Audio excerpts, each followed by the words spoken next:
Hi, this is Tim of the 1916 Company. Welcome and thanks for joining us today. Batting leadoff, we have the Patek Philippe Nautilus 5711. Now, this is the /1A-014 evergreen dial model that came out for the sunset of the 5711 back in 2021. The watch is, in every regard, a last generation 5711 with all of the running changes. But what hadn't changed since the debut of the model in 2006 is the fit, the feel, and the size. So in steel, 40 millimeters in diameter, only about 8.6 millimeters thick as I measure it. It is a nice, solid, substantial, and versatile watch, being nice and slim with a sloped flank. You see how easily it slides under a cuff. My wrist is 16 centimeters in circumference, and you can see the edges of these cases. They don't come anywhere near the flanks of even my wrist. So down to about 14 centimeters circumference, your wrist is going to wear this well. Here's your over-the-top shot. Bracelet, beautifully executed. You can see how well they burnish in the bars that hold the links together. On original 3700s and older Nautilus models, you used to be able to see the outline of these circular links, and maybe there's just a little bit of it visible right here, but they do such a great job of burnishing them in by finishing and satinating over the ends of those bars that the whole thing looks seamless. You can't figure out how it went together. It's beautifully finished with a bevel that runs down from the shoulder of the lugs all the way along the profiles of the links. You can see here we have a little technological upgrade. We have spring-loaded ceramic pin snaps, so over time the clasp will remain nice and snappy and sharp. More running changes to the 5711 other than the obvious green dial. In 2019 got the caliber 26330, which for the first time on a Nautilus introduced a hacking or stop seconds function, and of course it also has a quick set. The watch has a lovely and well-loomed dial in evergreen with the signature Nautilus lateral bars or lateral striations. Hands and indices are white gold, so they won't tarnish or oxidize or change their color over time. We've got that 26330 on the back, and it includes a couple things that reached the Nautilus through its years as the 5711, including the arrival of a silicone hairspring around 2011, and what was previously the Geneva hallmark became the Patek seal in mid-2009, and what was previously 5-position adjustment became 6-position adjustment, truly superior. The watch guaranteed to keep time no worse than -3 + 2 seconds per day from the factory, and it's a 45-hour automatic winder, but you can see that the finishing of the movement for a series production caliber really well detailed, living up to the reputation of the brand. And all of this, surprisingly, 120 meters water resistant. In spite of the apparent delicacy of it, it is really quite a robust and versatile wear it all the time type watch. The pool, the car wash, the shower, this watch is up to it. Now I'm going to show you something that I find just as appealing, but at a very different price point. This is a watch that falls into the category of the more affordable pieces I bring on the show. I always want to have a few pieces that people who are not multimillionaires can realistically consider, and this is probably one of the most interesting watches to cross my desk recently. It is the Zenith Chronomaster Original Triple Calendar. It is a 2024 model, and it's based on a 1970 pre-production model, of which maybe 25 pieces were made. Zenith used laser scanning to perfectly reproduce all the details of the original in the A386 case. Back then, this would have been caliber 3019 PHF. Today, this is actually a second generation El Primero caliber known as the 3610. So what makes it second generation? Well, a couple of things. First, the first generation El Primero didn't have hacking seconds. This one does. Second, first generation was 50 hours of power reserve. This is 60. We've got an unlubricated silicone escapement in here, and we've got the striking 10th system, though as you can see, the watch's column wheel lateral clutch arrangement is retained from the original El Primero, and it is a good-looking movement with a crisp column wheel feel. Still 10 beats per second, 36,000 vibrations per hour. The idea here is that while every El Primero used in Zenith watches was capable of resolving time frames as small as 1/10 of a second, it could be difficult to read on a conventional chronograph scale. So the striking 10th complication creates a foudroyant hand that makes one circuit of the dial every 10 seconds. So it's easy to read those tenths on a smaller scale in between the whole seconds. So you can see right here, here's 0, here's 1, here's 2, and then we are looking at 1.7 seconds elapsed right there. So it's now quite easy, because we have this huge radial 360-degree scale to read the tenths of seconds. The hands and the indices are rose gold. The watch is loomed. We'll do a quick loom shot right here just to get you guys know exactly what you're getting. And the watch also includes a dramatically domed bubble-like sapphire that's designed to evoke the plexiglass of the original. There's a moon phase with the triple calendar. The triple calendar features a quick set for the date and the month, and a lovely tone-on-tone dial. There's also a boutique version of this with a green dial, but I think this one might be the one to stand the test of time best. 38 millimeters in diameter. It's only about 46.5 millimeters lug tip to lug tip. So this is an easy watch to wear. Now it is a little bit broader when you add the end links, so you get a sense of it on my wrist. It's an easy watch to fit under a cuff because it's such a thin case, and then the sapphire is really highly domed and sloped and rounded, so a sleeve will ride up over that easily. So this is the most affordable and accessible example of high-end watchmaking that you're going to see in today's show. And I have to admit, even considering what's about to parade across your screen, this is probably my favorite watch in the show. Okay. Speaking of exotics, so back in 2015, La Journe, which is a manufacturer out of La Chaux-de-Fonds, resurrected the Angelus brand, which had lapsed during the 1970s and was originally founded back in 1891. Over the years, it was still a going concern. It created chronographs, calendar watches, desk clocks, travel clocks. It was very famous for these genres.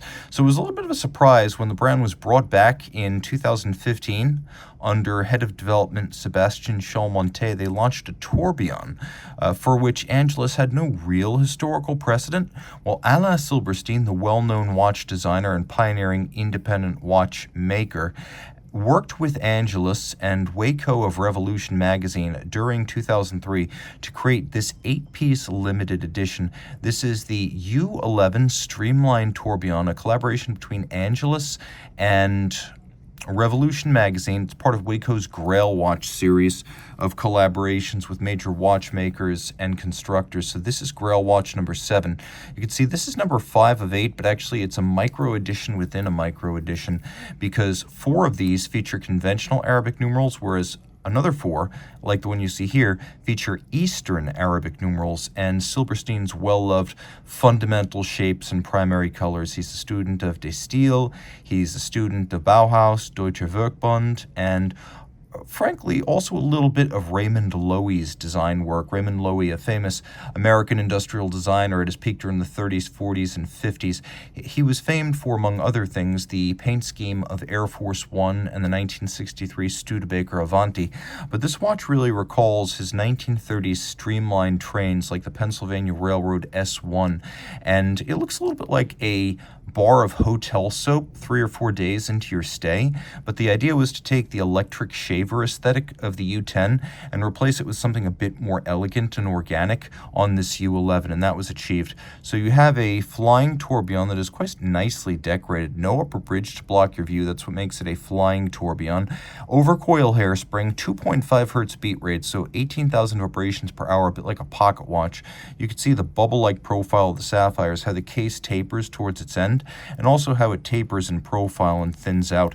Now this is 61 millimeters from side to side, not including the crown, but don't be scared off, because the actual lug-to-lug across the wrist is only 45.4 millimeters, so this wears really easily. We have a ballistic rubber strap here, and the watch is actually quite fairly priced in the low $70,000 range. For what you're getting, Angelus making only 8 of these, and being a true horlogerie manufacturer within La Journe.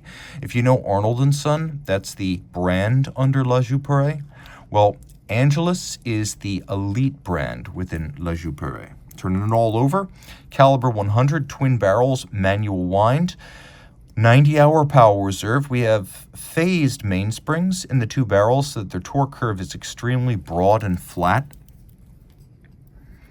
And so there's very little variation in the force to the escapement for most of the nearly 4-day power reserve of this watch. And you can see how it wears long down the wrist like an Omega Dynamic, an AP Millenary, or even a Ploprof. So it's so short across the wrist that even a lady could wear this convincingly. You can see how far inboard the edges of my wrist, the edges of the case are, and this is always the angle that exaggerates the width of the watch. From the definitive down the barrel perspective, no issues whatsoever. Now, not only did Silberstein add the Eastern Arabic numerals, the new case profile, the colors and the shapes of the dial, but he also reduced some of the complexity of the watch, removing the lateral power reserve indicator and the deadbeat seconds to make the watch thinner and more compact. He also moved the time from this side of the watch to this side of the watch, reasoning correctly that when you're wearing the watch, it has a tendency to duck under the cuff. So this is very different from the U10 in the location of the time and the ability to see it,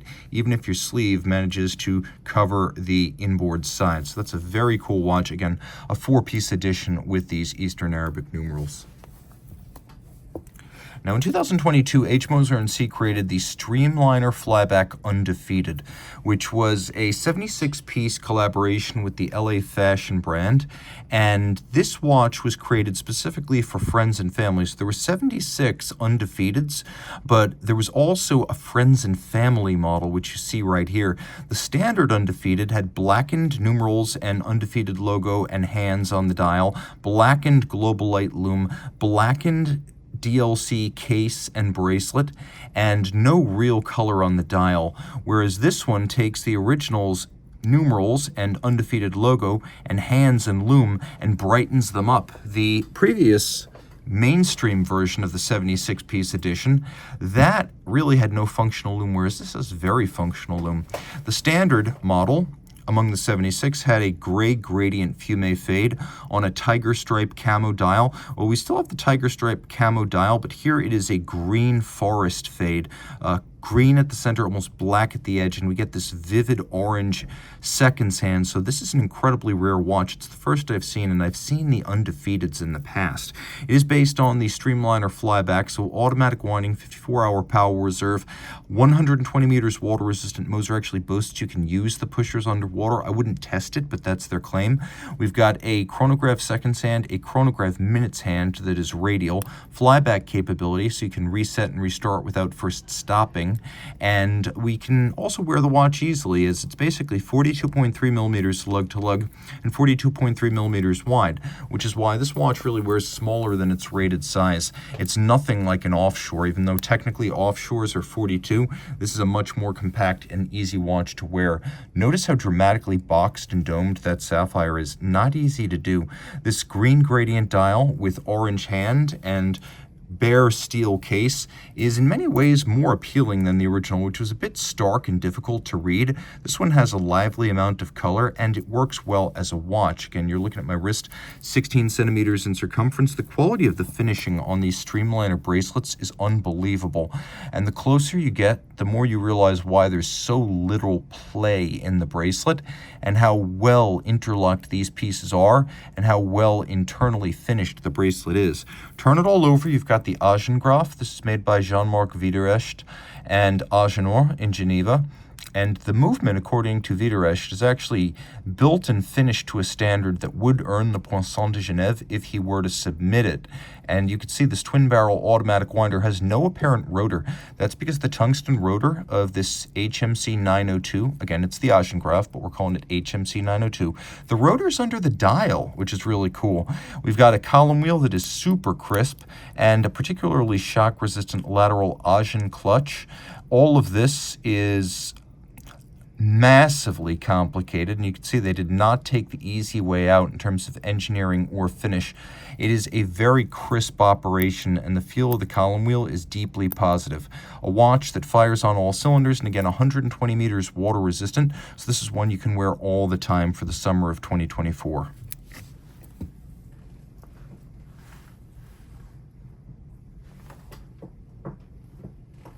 I've got two in rose gold for you, starting with the first version of the second generation Lange Söhne 1815 flyback chronograph. So what we have here is the version of the watch that came out in 2010. The first generation was made from 2004 to 2008. It was discontinued for 2 years, came back in 2010, and one of the biggest changes from the first generation to the second is that the second generation initially didn't have any kind of scale or pulsation track outboard, and so this initial version of the second gen has a big open dial that a lot of people find less constrained than the later pulsation scales.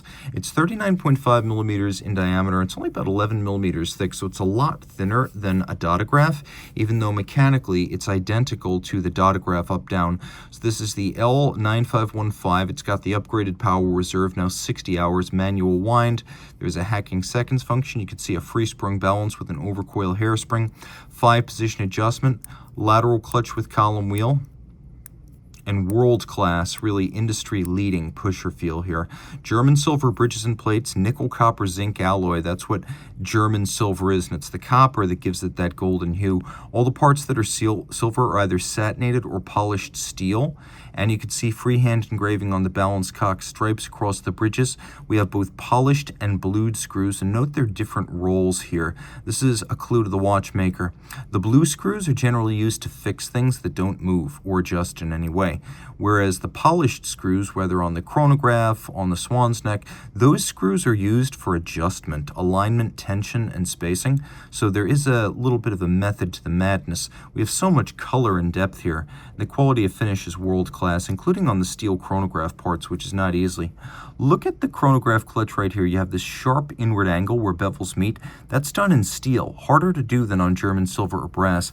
And then right across from it, a few millimeters away, we have another sharp inward angle where those bevels converge. That's tough to do in any material. On steel, super challenging.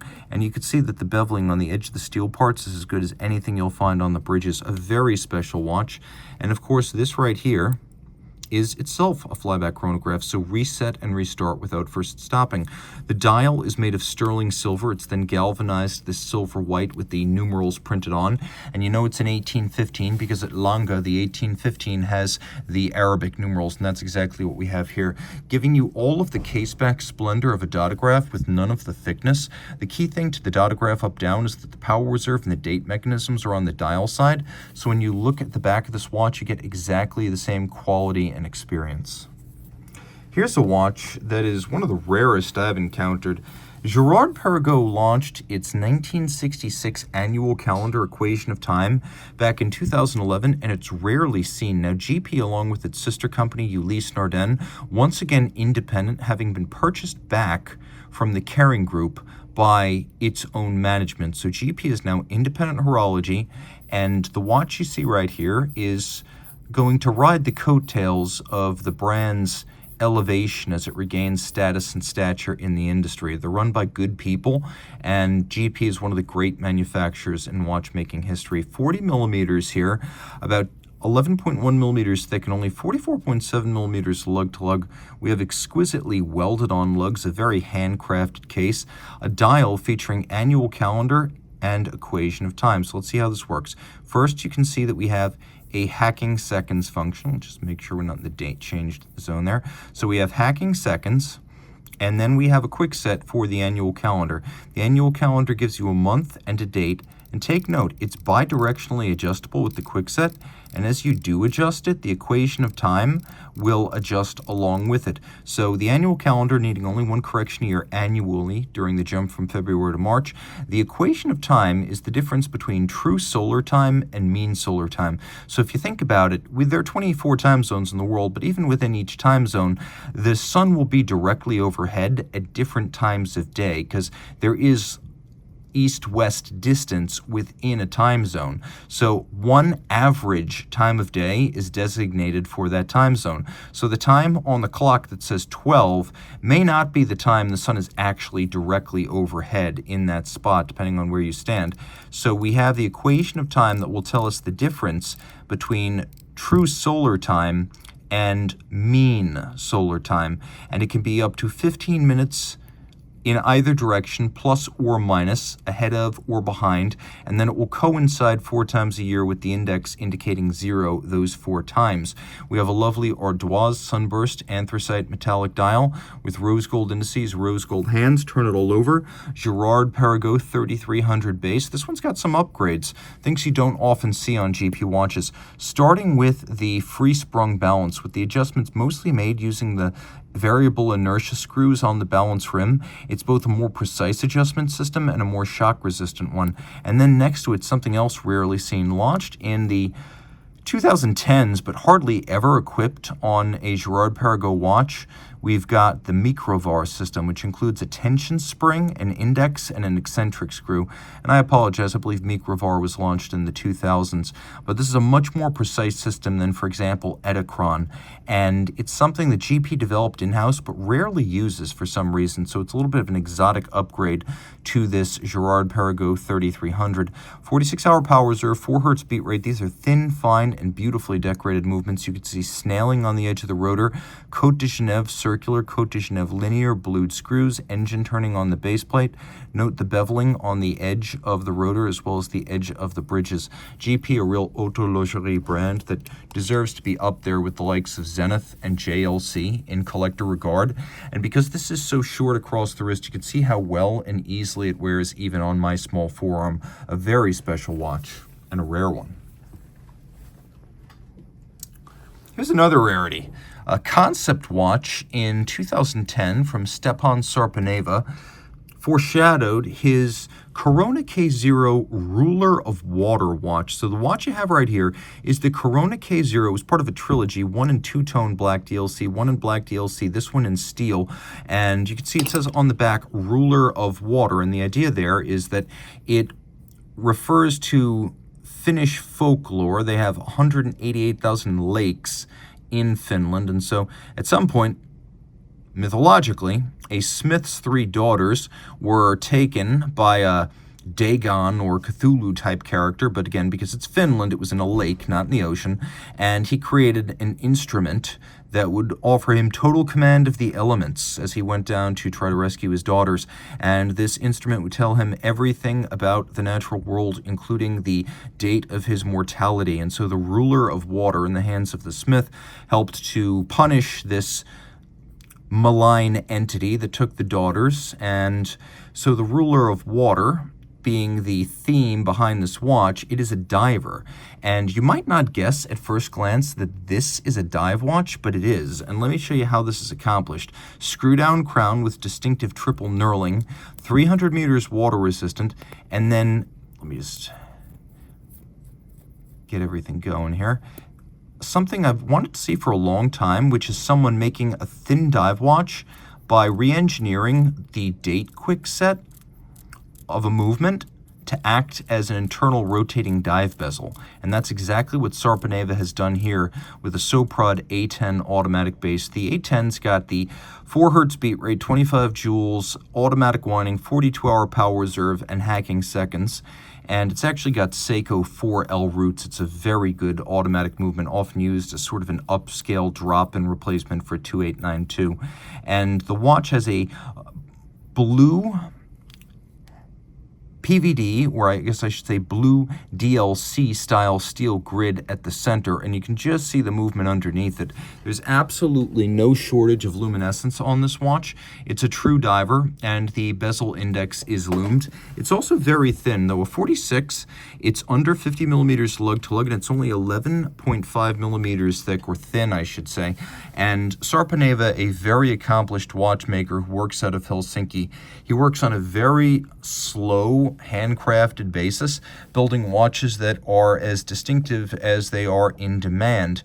And this is a fantastic example of Sarpaneva embracing something that is culturally specific and then implementing it in the form of a watch. You can see his distinctive scalloped bezel and case, the triple knurling of the crown. The strap, although made by Hirsch, is a Sarpaneva factory piece, and we have here a Sarpaneva matching buckle that includes a little bit of that scalloping pattern. Let me move out a little bit so you can see this on my wrist. It's not as big as the 46 millimeter diameter would suggest. It's actually really easy to wear, and again, one of the thinnest dive watches I have ever encountered in my life.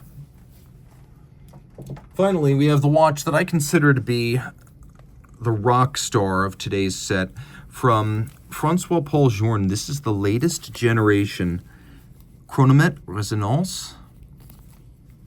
The Chronometre Resonance launched in 2000. It was the first ever resonance chronometer wristwatch using a resonance phenomenon similar to that obtains with metronomes and pendulum clocks, whereby the oscillators in proximity will synchronize to each other and then beat in opposition, so they're locked together, though not physically connected. And they will vary relative to each other by less than 5 seconds per 24 hours because they're moving in opposite directions. If one, because of motion of the wrist, is made to run more slowly, the other will force it to pick up the pace and auto-correct. And so here we have the model that's been made since 2020, which incorporates a new feature, actually 2 new features.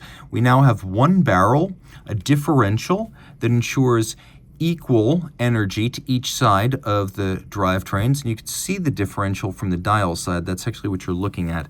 So we have equal energy being parceled out by the differential, and then we have constant force to the escapements. So this is a 42-hour manual wind power reserve, and for 28 hours, these 2 remontoir systems operate, ensuring that each balance receives not just the same energy, but literally the same amount of torque for 28 hours. So you just wind at the same time every day, and you achieve constant force. So we have resonance, we have 6-position adjustment, free sprung balances, a differential ensuring equal energy to each side, and then 2 constant force devices ensuring flat torque plateaus to the escapements for 28 hours. The movement is made of solid gold, and you could see that the finishing standard here is quite a good deal higher than previous generations of the Resonance, particularly in the mirrored profile of the bridges rather than a sharp machined bevel. This actually looks quite convincing as at least a hand-finished product. You could see the little rack and pinion at center, a gold pinion screw, and then the rack. You move the distance between these 2 balances judiciously as the watchmaker to activate resonance, and then quite a few black polished steel parts. Resonance takes about 7 to 10 minutes to actually occur, so you might find that the seconds hands, once resonance has locked the 2 sides together, they're not actually pointing in the same direction, so you use the flyback trigger down at 4 o'clock to fix that. We've got 2 time zones, one in a 24-hour format, one in a 12-hour format, and this is the Black Label model in 40 millimeters. Black Label is an exclusive blackened gold dial with a platinum case, a look that's only available through FP Journe factory stores and then only to prior buyers of new Journe watches. And as of 2024, reportedly you have to spend somewhere between $400,000 and $500,000 to even be considered for Black Label, and only a certain number of each model can be made Black Label in a given year, which further restricts the supply. This is pretty much the ultimate resonance chronometer, and one of the most beautiful Journe has made, certainly one of the most beautiful in this 4th generation form. Look at it on my wrist, 16 centimeters in circumference. It is a black beauty, and with gold dial, gold movement, and platinum case, it weighs a ton for a 40 millimeter watch. Reach out to us at tmosso at the1916company.com for pricing and availability of this or any watch. That is tmosso at the1916company.com.